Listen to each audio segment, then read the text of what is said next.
जय हिंद दोस्तों। आपका अपना YouTube channel online study hub में स्वागत है। दोस्तों, अगर आप लोग बिहार पुलिस की तैयारी करते हैं तो यह वीडियो ज़रूर देखें।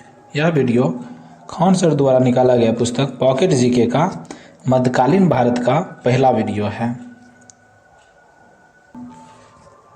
मध्यकालीन भारत से देखते हैं।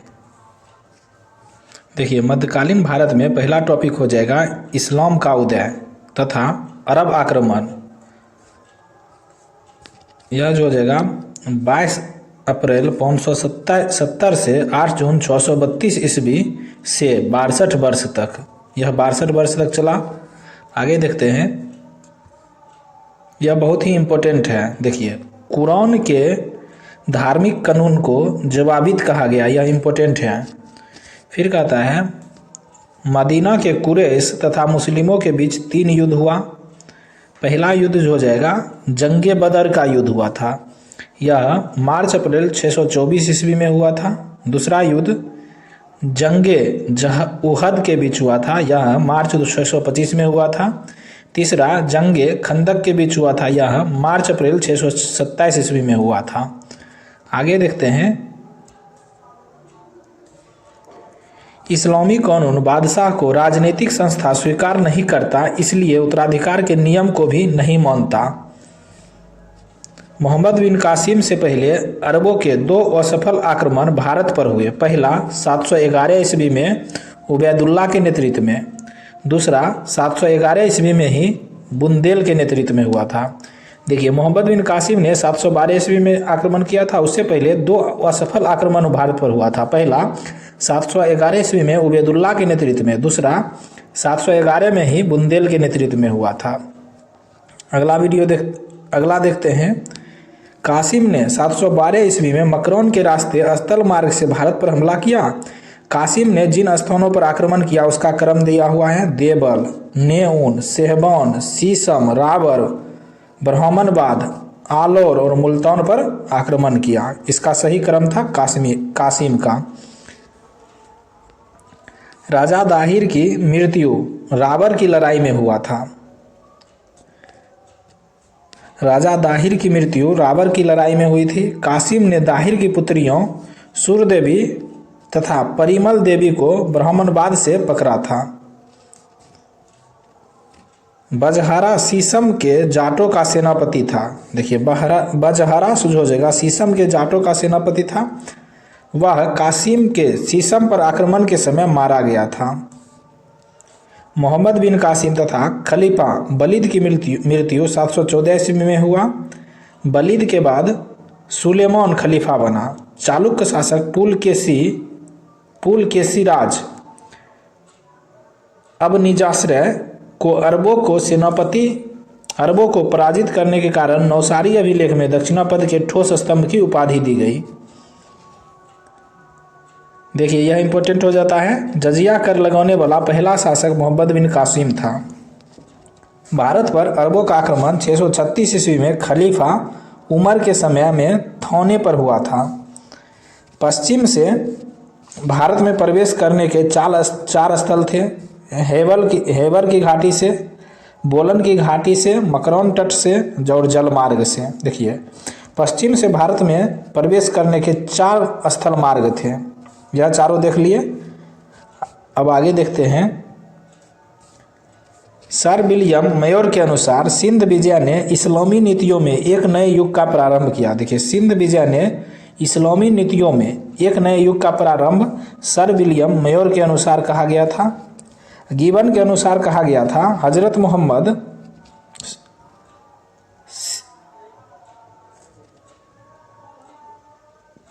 देखिए, गिब्बन के अनुसार कहा गया हजरत मोहम्मद साहब ने एक हाथ में तलवार दूसरे हाथ में कुरान लेकर इस्लाम का प्रचार किया, यह गिब्बन के अनुसार कहा गया था।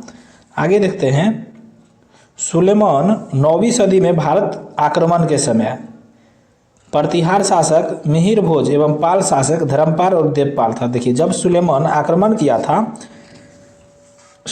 सुलेमान भारत में आगमन किया था, यानी भारत आया था, तो प्रतिहार शासक मिहिर भोज था। उस समय पाल शासक धर्मपाल और देवपाल था। अल मसूदी 10वीं सदी में भारत आया था। यह प्रतिहार शासक महिपाल के दरबार में गया था और राष्ट्रकूट शासक इंद्र तृतीय के दरबार में आया था। यह दोनों बहुत ही ज़्यादा इम्पोर्टेंट है। आगे देखते हैं तुर्की आक्रमण के बारे में। गजनी वंश की स्थापना अल्पतगिन ने की थी। इसे यौमनी वंश भी कहा जाता है। सुबुक्तगिन अल्पतगिन का एक दास था जो बाद में उसका दामाद भी बना। वह 977 ईस्वी में गजनी के सिंहासन पर बैठा था। आगे देखते हैं। सुबुक्तगिन की मृत्यु 999 ईस्वी के समय उसके साम्राज्य में अफगानिस्तान, खुरासान, बल्ख, भारत के पश्चिमी उत्तर प्रदेश सम्मिलित था। देखिए, सुबुक्तगिन की मृत्यु 999 ईस्वी में हुआ। महमूद गजनवी सुबुक्तुद्दीन का पुत्र था। वह सुल्तान की पदवी धारण करने वाला पहला शासक बना। देखिए, सुल्तान का पदवी धारण करने वाला पहला शासक महमूद गजनवी बना। बगदाद के खलीफा अल कादिर बिल्लाह ने उसे इमानुद्दौला और अमीन अल मिल्लत की उपाधि दिया। देखिए, इमानुद्दौला और अमीन उल मिन्नत की उपाधि महमूद गजनी ने धारण किया। आगे देखते हैं। महमूद गजनी के आक्रमण के समय भारत की स्थिति। देखिए, मुल्तान में जो हो जाएगा करमाथी सिया फतेह दाऊद शासन करता था। सिंध में अरब ने शासन किया था। हिंदू कुश पर जयपाल हिंदुशाही वंश का शासन था। कश्मीर पर संग्राम राज जो लोहार वंश के थे वह शासन कर रहे थे। कन्नौज पर राज्यपाल प्रतिहार वंश के शासक कर रहा था जिस समय महमूद गजनी ने आक्रमण किया था, उस समय की बात है। बंगाल पर महिपाल प्रथम पाल वंश के शासक था। दक्षिण भारत में चोल और चालुक्य वंश शासन कर रहे थे। दिल्ली पर अनंगपाल जो तोमर वंश के थे शासन कर रहे थे। गुजरात में दुर्लभ राज चालुक्य वंश के जो थे शासन कर रहे थे। बुंदेलखंड में चंदेल वंश का शासन था। आगे देखते हैं। बहिंद का युद्ध महमूद और अनंगपाल के बीच हुआ। देखिए, बहिंद का युद्ध यह इंपॉर्टेंट है, महमूद और आनंदपाल के बीच हुआ था। महमूद के आक्रमण यानी महमूद गजनी के आक्रमण के समय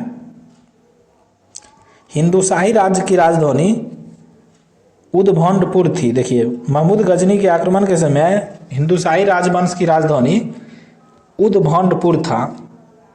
महमूद ने संस्कृत लिखे सिक्के जारी किए। महमूद ने 101 ईस्वी से 1027 तक भारत पर कुल 17 बार आक्रमण किए। देखिए, महमूद गजनवी ने भारत पर कुल 17 बार आक्रमण किए।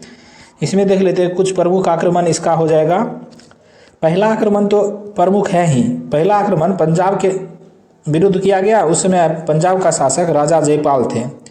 चौथा आक्रमण मुल्तान के विरुद्ध किया गया 1005 ईस्वी में। 12वां आक्रमण कन्नौज मथुरा के विरुद्ध किया गया 1018 ईस्वी में। 14वां आक्रमण ग्वालियर कालिंजर के विरुद्ध किया गया 1021 ईस्वी में। 15वां आक्रमण गुजरात के विरुद्ध किया गया 1024 ईस्वी में। 16वां आक्रमण यह सबसे ज़्यादा इंपॉर्टेंट हो जाता है, सोमनाथ मंदिर को लुटा गया था जो भगवान शिव का मंदिर था, यह गुजरात में है। 1025 ईस्वी में आक्रमण किया गया था। 17वां और अंतिम आक्रमण जो था सिंध और मुल्तान के विरुद्ध किया गया 1027 ईस्वी में। कश्मीर को 1015-16 ईस्वी में आक्रमण किया गया। आगे देखते हैं। महमूद की सेना में हिंदू भी शामिल था। देखिए, हिंदू जो हो जाएगा सेवंत राय और तिलक भी शामिल था, यह हिंदू सेना था। महमूद का प्रमुख दरबारी साहित्यकार अलबरूनी, उथबी, बैहाकी, फिरदौसी, जारीतूसी, उनसूरी, असजदी, फारूकी आदि थे। भारत में तुर्की राज्य की स्थापना का श्रेय महमूद गौरी को दिया जाता है। देखिए, भारत में तुर्की राज्य की स्थापना जो जगह मोहम्मद गौरी ने किया था।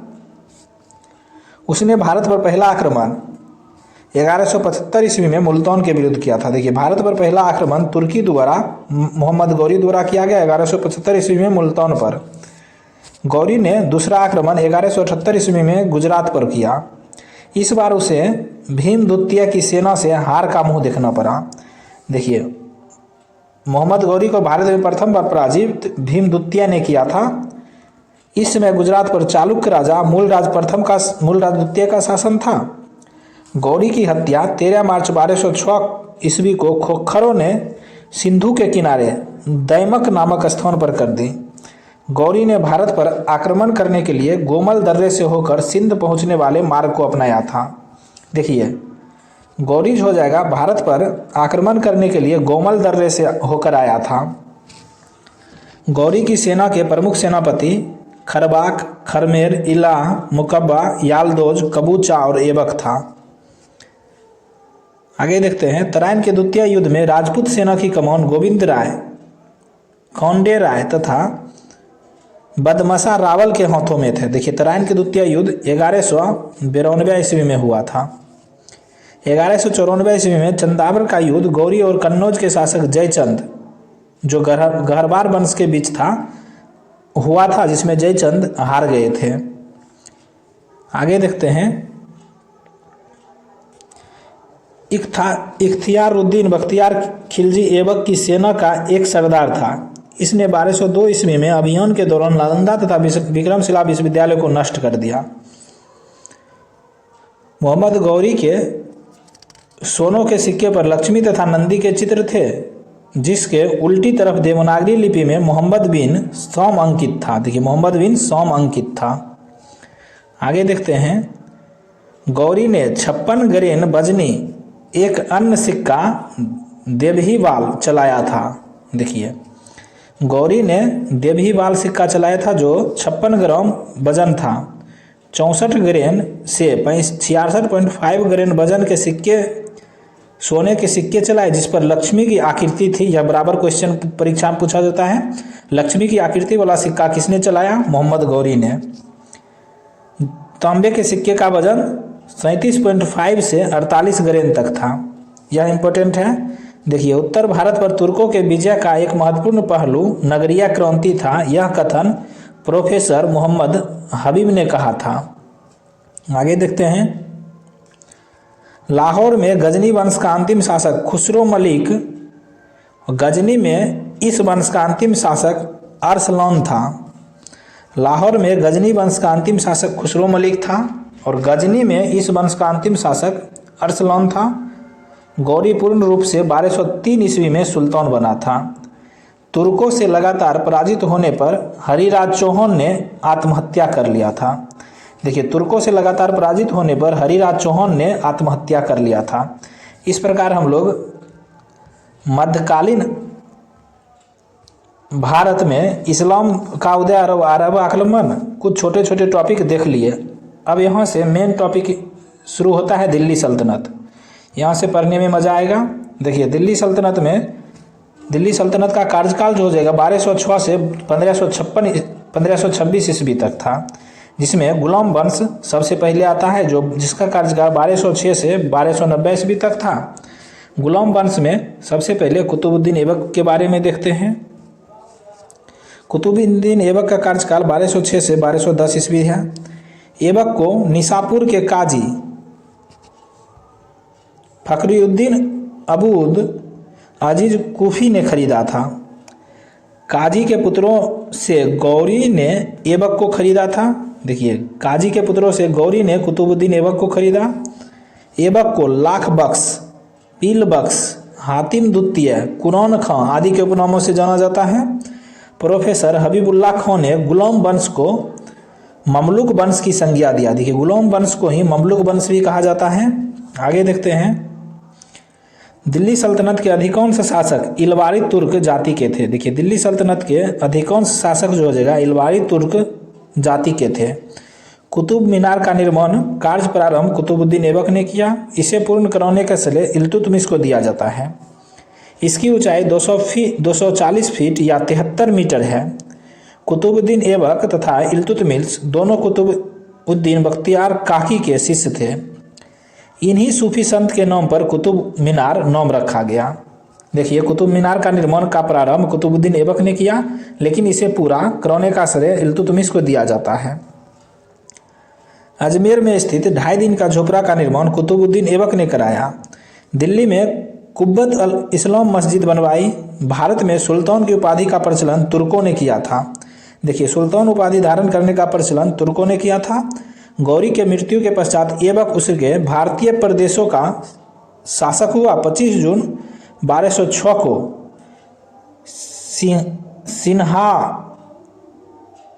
सिंहासनूढ़ हुआ। यानी 25 जून 1206 को कुतुबुद्दीन ऐबक ने गद्दी पर बैठा।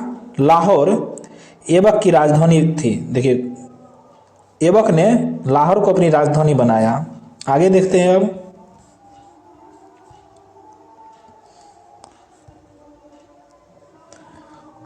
उसके राज्य को 1208 ईस्वी में गजनी के शासक महमूद द्वितीय ने मान्यता प्रदान की। ऐबक ने ताजुद्दीन एल्दौज की पुत्री से विवाह किया। नासिरुद्दीन कुबोचा से अपनी बहन का विवाह किया। ऐबक की मृत्यु 1210 में चौगान यानी पोलो खेल खेलते समय घोड़े से गिरकर हुई थी। इसे लाहौर में दफनाया गया। फ़क़ मुदब्बिर तथा हसन निजामी ऐबक के दरबार में रहते थे। ऐबक को 1208 ईस्वी में दास्ता से मुक्ति मिली। गौरी के उत्तराधिकारी गयासुद्दीन से मुक्ति प्रमाण पत्र प्राप्त हुआ। अब इल्तुतमिश के बारे में देखते हैं।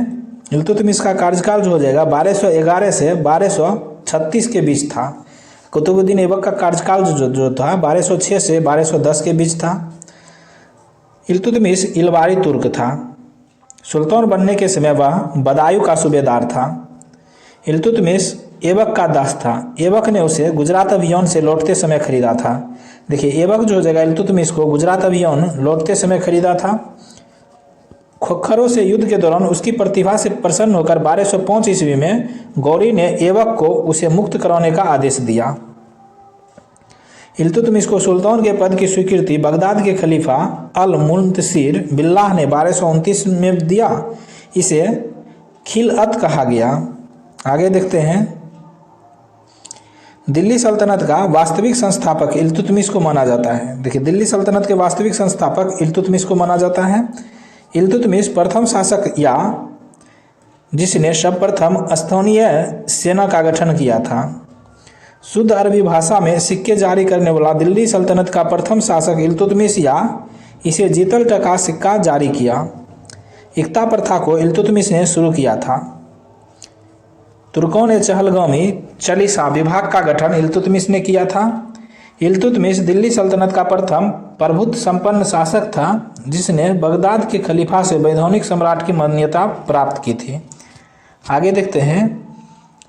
खलीफा से सुल्तान ए आजम की उपाधि भी मिली।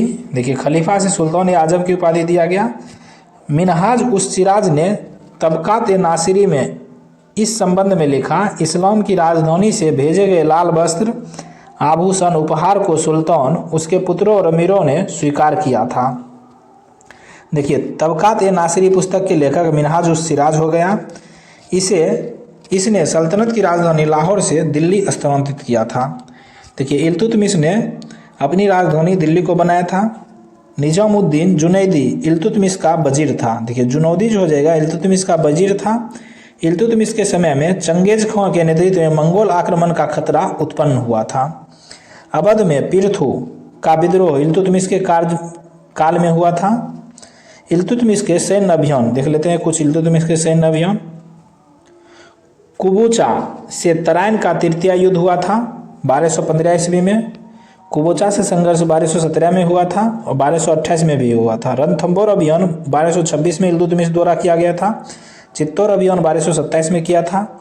ग्वालियर अभियान 1231 ईस्वी में किया था। इल्तुतमिश का अंतिम सैन्य अभियान बामियान के विरुद्ध था।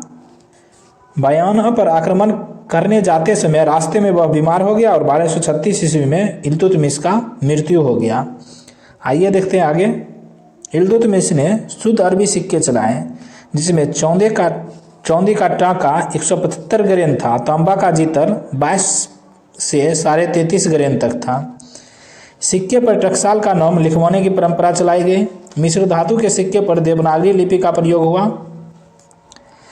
इल्तुतमिश ने 1231 से 1232 में कुतुब मीनार का निर्माण कार्य पूरा करवाया था। देखिए कुतुब मीनार का निर्माण का नींव कुतुबुद्दीन ऐबक द्वारा रखा गया, लेकिन उसे पूरा करवाने का कार्य इल्तुतमिश ने किया। इल्तुतमिश की कब्र कुतुब मीनार में ही है। आगे देखते हैं। भारत में सबसे पहला मकबरा इल्तुतमिश ने ही बनवाया था। इसे सुल्तानगढ़ी कहते हैं। दिल्ली में मदरसा ए मुअज्जी तथा बदायूं का नासरी मदरसा इल्तुतमिश ने ही बनाया था। हौज ए सुल्तानी एक बड़ा जलाशय है जो इल्तुतमिश के शासनकाल में बनाया गया। आर पी त्रिपाठी के अनुसार भारत में मुस्लिम प्रभुसत्ता का वास्तविक प्रारंभ उसी से होता है। इल्तुतमिश ने कहा था, भारत अरब नहीं है, इसे दारुल इस्लाम में परिवर्तित करना व्यवहार रूप से संभव नहीं है। देखिए यह इल्तुतमिश का कथन है। भारत अरब नहीं है, इसे दारुल इस्लाम में परिवर्तित करना व्यवहार रूप से संभव नहीं है। यह कथन इल्तुतमिश का है। इल्तुतमिश के इस काल में प्रांतीय सेना को हस्म-ए-अतरक कहा जाता था। देखिए, प्रांतीय सेना को हस्म-ए-अतरक कहा जाता था इल्तुतमिश के काल में। इल्तुतमिश के पुत्र बहराम शाह के समय नायब-ए-ममालिकत के नए पद का सृजन किया गया। तुर्क सरदारों ने सुल्तान की शक्ति सीमित करने के लिए इस पद का सृजन किया। नायब के पद पर रहने वाला प्रथम व्यक्ति एतगिन था। इल्तुतमिश का मानक सिक्का टका था। चांदी के टका का वजन 175 ग्रेन होता था। उनसे मिश्रित धातु का एक सिक्का बिलन चलाया जो चांदी तथा तांबे का मिश्रण था। एक अन्य सिक्का अदल 8 ग्रेन भी चलाया। आगे देखते हैं, इल्तुतमिश के तांबे तथा मिश्र धातु के सिक्के पर देवनागरी लिपि का प्रयोग हुआ। देखिए, देवनागरी लिपि का प्रयोग हुआ इल्तुतमिश के तांबे और मिश्र धातु के सिक्के पर। यह बहुत इंपॉर्टेंट हो जाता है, चांदी के सिक्के पर नहीं हुआ था। देखिए, चांदी के सिक्के पर देवनागरी लिपि का प्रयोग नहीं किया गया। सिक्के के एक और बगदाद के खलीफा अल मुंदसिर का नाम अंकित होता था। एक टका बराबर 48 जीतल होता था। देखिए, टका चांदी का होता था, जीतल तांबा का होता था, जिसे 192 दाम कहा गया जो तांबा का होता था। 490 दिरहम के बराबर होता था। देखिए, एक टका 490 दिरहम के बराबर होता था। इस प्रकार हम लोग इल्तुतमिश के बारे में देख लिए। अब राजिया सुल्तान के बारे में देखते हैं, जिसका कार्यकाल 1236 से 1240 एक छोटा कार्यकाल है इसका। राजिया दिल्ली की जनता के सहयोग से सिंहासन पर बैठा था। वह भारत की प्रथम मुस्लिम शासिका थी। जमाल उद्दीन याकूत एक अब्सिसियन मलिक था। राजिया ने उसे अमीर आखुर का पद दिया था। कुछ लोग राजिया और याकूत के बीच प्रेम संबंधों का भी आरोप लगाते हैं। राजिया बेगम का पतन का प्रमुख कारण उसकी महिला होना था। मलिक इख्तियार उद दीन अंतुलिया ने राजिया सुल्तान को भटिंडा के किला मुबारक में कैद किया था। अब राजिया सुल्तान के कार्यकाल देख लिया। अब नासिरुद्दीन महमूद, जिसका कार्यकाल 1246 से 1266 ईस्वी के बीच था। नासिरुद्दीन इल्तुतमिश का पौत्र था। वह 10 जून 1246 को दिल्ली के सुल्तान बना था। इसने बलबन को उलुग खां की उपाधि दिया। देखिए, बलबन को उलुग खां की उपाधि दिया था। अमीर हाजिब का पद दिया। उसके समय में बलबन नायब प्रधानमंत्री के पद पर भी रहा। ऐबक ने आराम से इल्तुतमिश को रोककर राजिया और बहरे अलाउद्दीन को नासिर की गद्दी पर बैठने का हुक्म दिया। अब गयासुद्दीन बलबन के बारे में देखते हैं। बलबन का असली नाम बहाउद्दीन था। यह इल्तुतमिश का गुलाम और इलबारी जनजाति के तुर्क थे। देखिए, इल्तुतमिश का गुलाम था बलबन और इलबारी जनजाति का तुर्क था। 1249 ईस्वी में बलबन ने अपनी पुत्री का विवाह सुल्तान नासिरुद्दीन से किया। इस अवसर पर उसे उलुग खां की उपाधि तथा मामलिकात का पद हासिल हुआ। दिल्ली सल्तनत का सबसे निरंकुश शासक बलबन था, जिसने अपने विरोधियों का दमन करने के लिए दृढ़ एवं सीमांत नीति का अनुसरण किया। आयरन ऑफ ब्लड यानी लौ एवं रक्त की नीति का अनुसरण बलबन ने किया।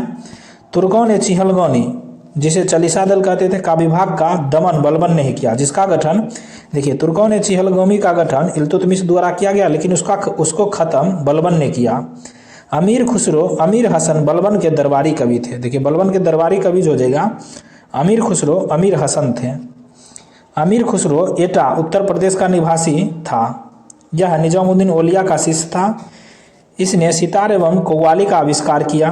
देखिए, सितार एवं कव्वाली का आविष्कार अमीर खुसरो ने किया। इसे तूती हिंद कहा जाता है। भारत नवरोज उत्सव का प्रचलन बलबन ने किया। देखिए, नवरोज उत्सव का प्रचलन बलबन द्वारा किया गया।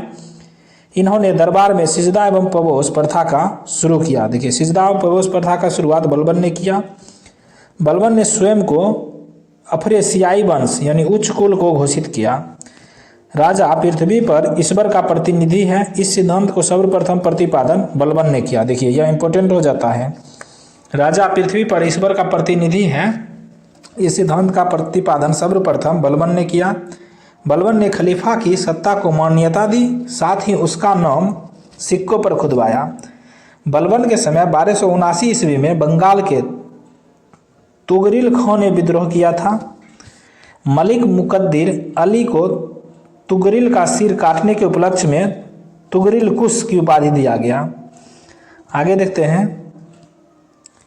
सल्तनत काल में बलबन ने सर्वप्रथम दीवान अर्ज यानी सैन्य विभाग का गठन किया। देखिए, दीवान अर्ज का संबंध सैन्य विभाग से है, जिसका गठन बलबन ने किया।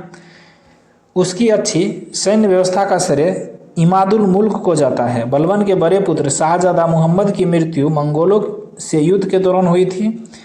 अमीर खुसरो ने अपना दरबारी जीवन शाहजादा मुहम्मद के समय में ही आरंभ किया था।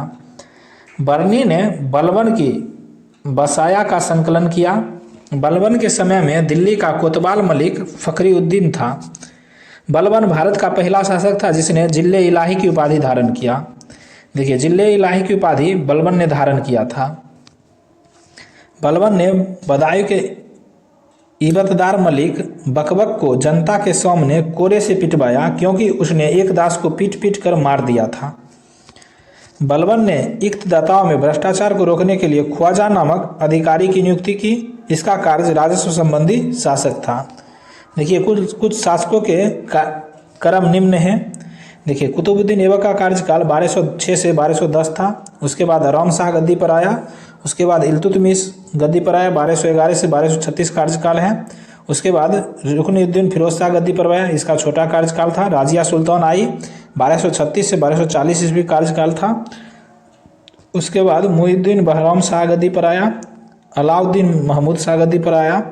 नासिरुद्दीन महमूद गद्दी पर आया, 1246 से 66 कार्यकाल था। बलबन गद्दी पर आया, 1266 से 1286 इसका कार्यकाल है। मोइनुद्दीन केकुबाद उसके बाद गद्दी पर आया, 1286 से 90 कार्यकाल था। क्यूमर्स यह सबसे अंतिम में आया, 1290 ईस्वी इसका कार्यकाल है। देखिए,